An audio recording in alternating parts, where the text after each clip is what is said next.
플랫폼 노동자 정말 88만 명일까?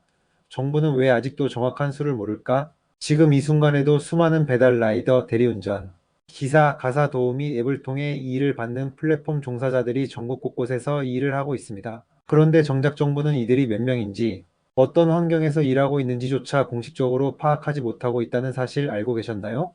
고용노동부는 2021년부터 3년간 전국 5만 명을 대상으로 플랫폼 노동 실태를 조사했습니다. 이 조사에 따르면 2021년 66만 명이던 플랫폼 종사자는 2022년 80만 명, 2023년에는 88만 명까지 늘어난 것으로 나타났습니다. 매년 10만 명 이상이 늘어난 겁니다. 하지만 여기서 놀라운 사실이 드러납니다. 이 중요한 자료가 국가 통계로 인정받지 못했다는 것. 이유는 단 하나, 통계청의 불승인.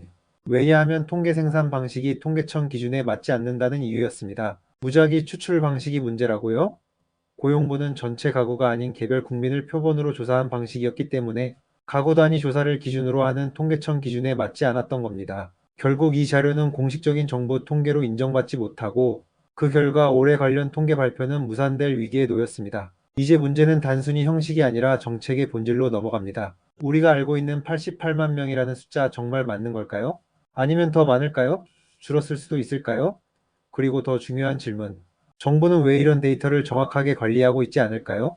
문재인 정부 시절부터 플랫폼 노동자 실태 조사의 필요성이 제기됐고, 지금까지도 계속 논의되어 왔지만 실제로 통계청이 플랫폼 종사자에 대한 별도 조사를 실시한 적은 없습니다. 지금도 준비 중일 뿐입니다. 즉, 수십만 명의 노동자들이 법의 사각지대에서 묵묵히 일하고 있지만 그들의 존재는 통계상 무형입니다. 정책은 통계를 바탕으로 만들어집니다. 플랫폼 종사자에 대한 정확한 실태조사 없이는 최소한의 보호도, 고용안전망도, 보험제도 개선도 어렵습니다. 전문가는 이렇게 지적합니다. 계속 늘고 있는 플랫폼 종사자 현황을 정확히 알아야 정부도 관련 정책을 세울 수 있다. 그렇다면 우리는 지금 어떤 상황에 있는 걸까요?